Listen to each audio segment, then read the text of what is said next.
Hello everybody and welcome to this new episode of Afterthoughts. My name is Wim Winters and tonight I've recorded a rather unknown piece I think to most of you, I assume as it was to me, by Czerny. Czerny has not a name of being a very interesting composer. Of course he was one of the founders of piano school as we know today, with famous students as Franz Liszt and others. But as a composer, he was regarded long time, and I think still today, as the composer of the etudes everybody had to play and has to play in piano class, and which we all hate actually. But as we recently did with Kramer, might turn out that when we revisit these works that they are more interesting than we thought they were when we were in school. So, but what I didn't know is that Czerny wrote not only etudes. Well, to say, of course, he didn't wrote only etudes. He wrote about more than 1,000 opus numbers, of which that many opus numbers contain more than one work or are complete bundles like this one.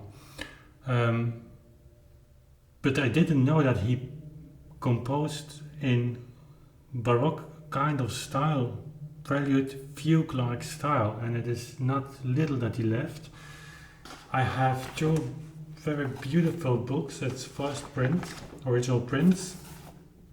I even don't remember where I bought these, but I don't know if you can see it, but it's an original print, 19th century, and the two volumes. There might be a third one. I have to check on the ESMLP, but to be honest with you, I haven't found much about this Opus 822 on the internet. That explains enough the fact that it is rather unknown music. There are some preludes and fugues being recorded on YouTube, but not too much. And I wonder, because this is a bundle, 2 volumes, maybe 3, of preludes and fugues. There are a lot of them, and other ones are very worthwhile playing. And together with etudes, and the title of the complete bundle is Gradus ad Parnassum. So that's really a kind of roadmap to become a better player, so to say. By the way, Clementi also wrote a few of these volumes, and I have them in my bookshelf in original publication, and we certainly will do some of them because they are great as well. So this is a collection de grands exercices de tout genre dans le style élégant et dans le style sévère pour le piano. So it's a collection of large exercises in all kind of styles. That's important. We'll come back to that in a minute. In the elegant style and dans le style sévère, which means the fugue-like style. And then it's dedicated to a certain countess.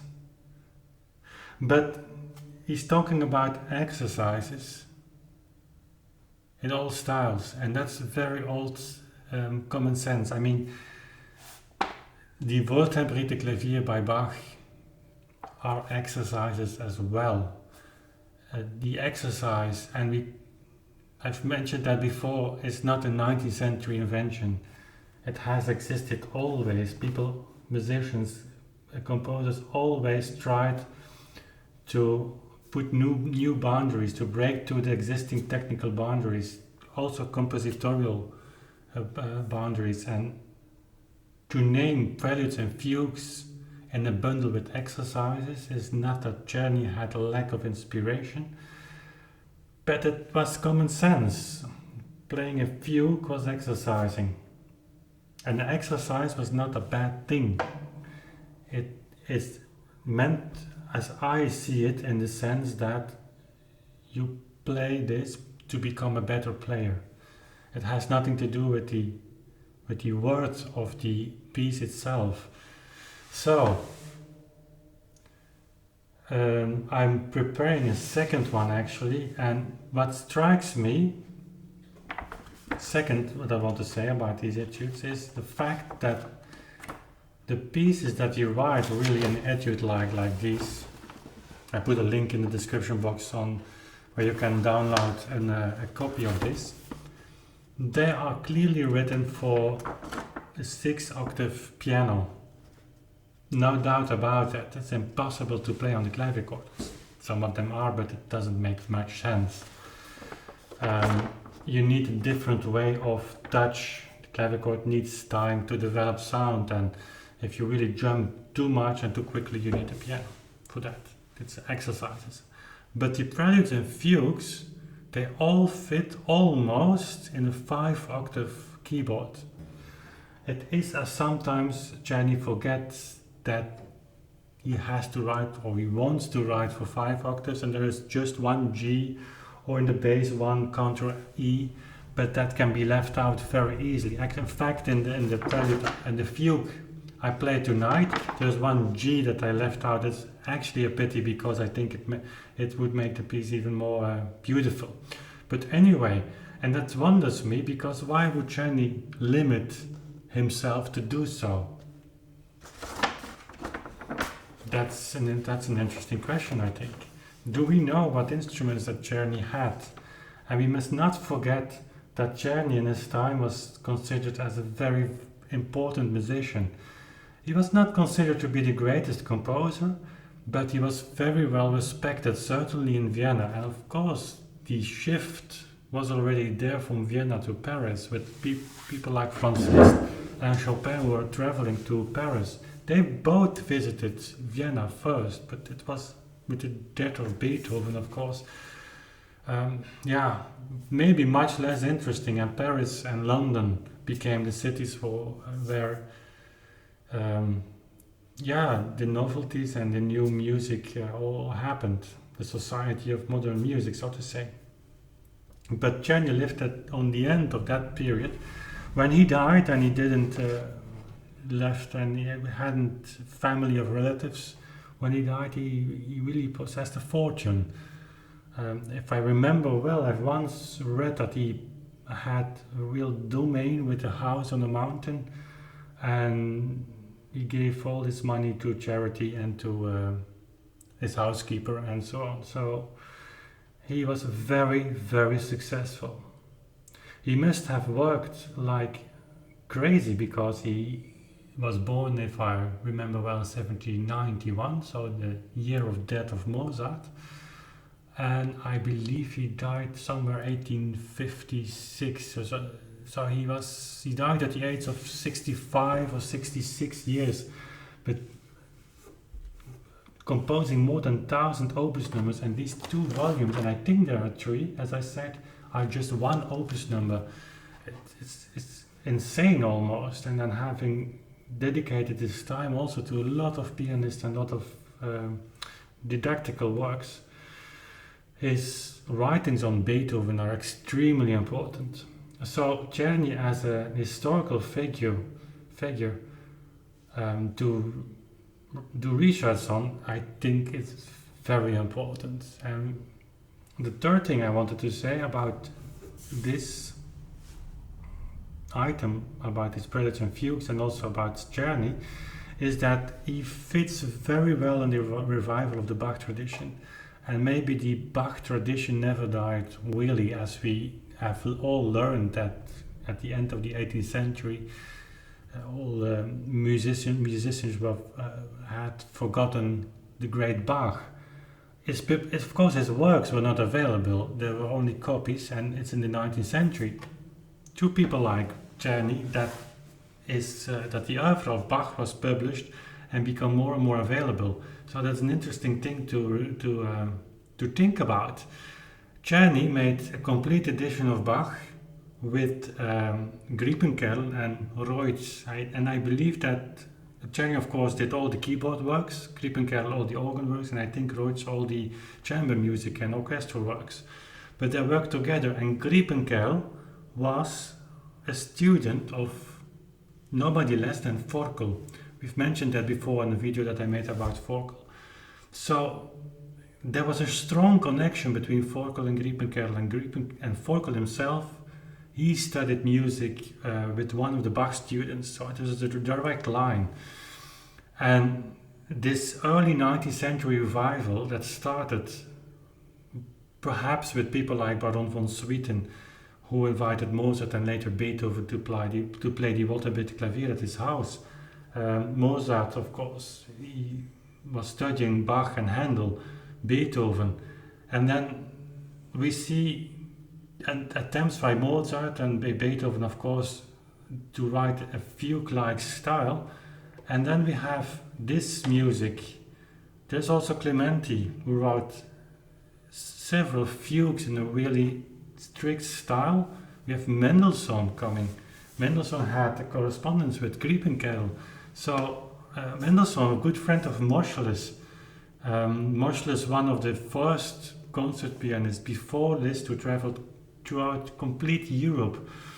And he played on old instruments. Can you imagine that? In I think 1820, that he played on 18th century keyboard instruments for old music. So the idea that we today are at the high point of the old music, so-called historical performance practice, and that it only started 50 years ago, I think that we should reconsider that. It's an early 19th century thing, and they started to look behind already, and we just continue to do that.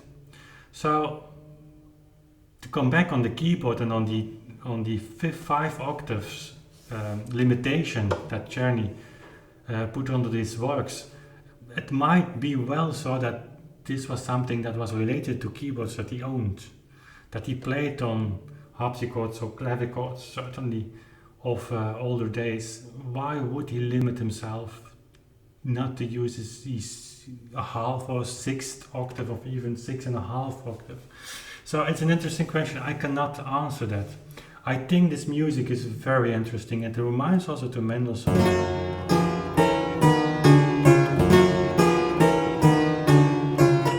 Of course, technically spoken, it is difficult to play legato. It's not indicated legato. The fingering is original Czerny. So he makes a kind of legato fingering.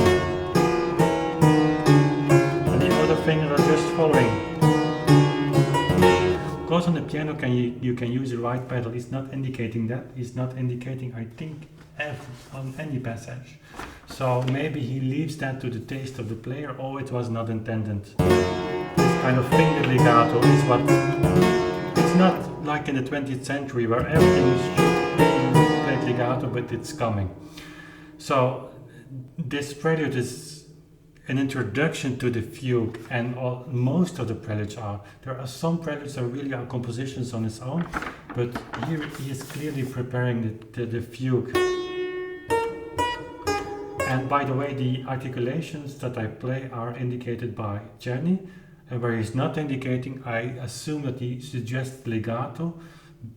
But playing on an old keyboard, compared to the music, I sometimes shift a little bit towards portato, a little bit less legato.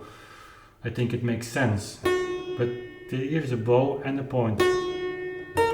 Staccato, legato.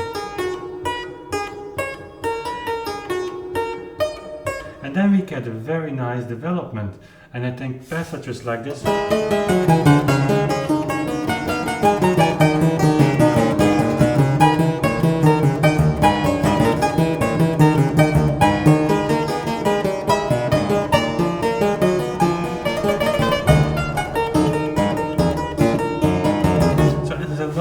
Happens in this music, and by the way, I hate playing with candlelight. It's a suggestion of Anya tonight that I would play with candlelight, and I like seeing it, as many of you do, but of course I never practice with candlelight, and it gives so much less light that I just have to read and come closer, but it's challenging, let's say. What is so extremely difficult here, and I will not go into detail about playing fugue, because we did the inventions and we had already the partita, so polyphonic playing, it's all the same. I must say, however, it's a little bit easier. here, because it's not that complicated. So the voices are not really going in a very complete other direction compared to each other. So it happens, but Bach is more complicated. It's very well written though for the keyboard, so it's really pleasant to play, and its fingering is so excellent. But the trills, and that's something I don't know why, I cannot give you solutions. The trills like this. Sorry.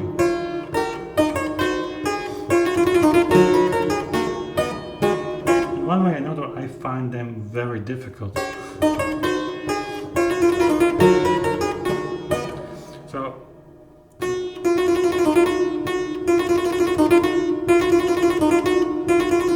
playing trills on the clavicle, certainly on an instrument like this, which has quite some string tension, which is necessary to produce a sound, and it's on the limit so that you still can make the differences in touch, but it's difficult to play trills. And here in this three-part bar structure, it's difficult to let the trills come out. Only left hand, of course, no problem, but with the right hand.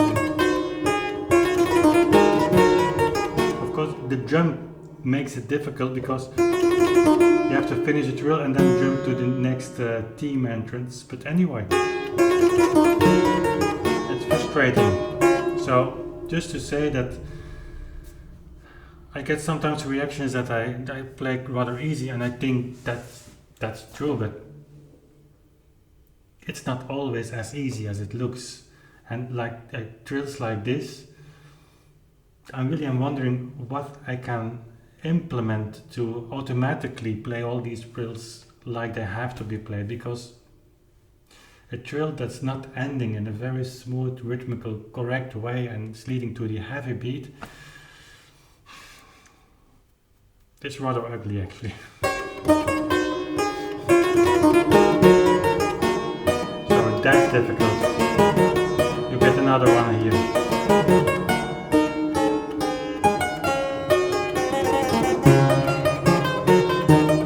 I would love to play it much more, with much more energy. Of course it has to do with the 16th notes in the right hand, but normally when you have two things left, right, it's difficult. You just skip in your head that one hand has to do whatever it has to do, and just on automatic pilot, and you concentrate on the other hand, and normally that works. Certainly in polyphony, it's interesting that you just see the notes that you have to play, and so you give instructions to that hand because there's something difficult that's coming up in the other hand.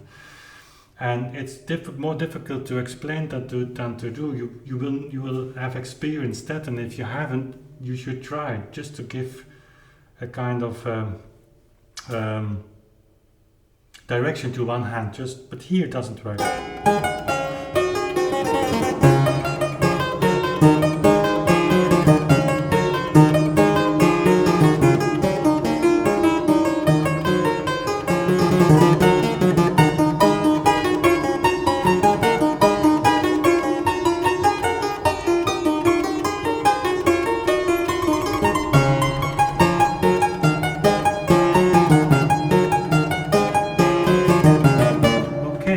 So, the question of the trills is something that's bothering me. Beautiful here.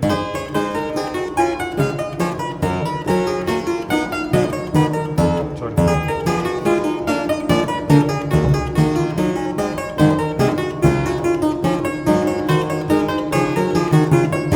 So that's very nice, and then of course on the end,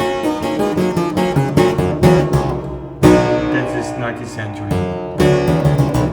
The complete package of this fugue is 19th century. It's more towards Mendelssohn than towards Bach and maybe Mendelssohn. As I said, they must have known each other very well. And if some of you know about studies on Czerny and his relationships with others, it would interest me a lot. Also letters and correspondence from Griepenkerl.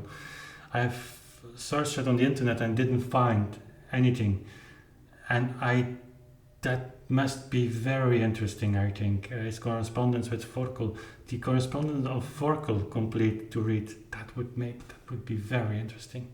So, a bit of theory, a bit of background, a bit of frustration on my trills, and I figure out why, and if I have figured out how to solve this problem, I come back to you. So how did it went tonight with the trills? I have re-recorded some of the trills, and sometimes it works.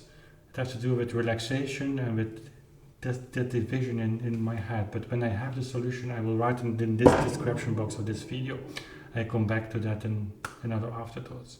So within a few weeks, months maybe, another one in F sharp minor, a beautiful piece, and we'll see how that goes.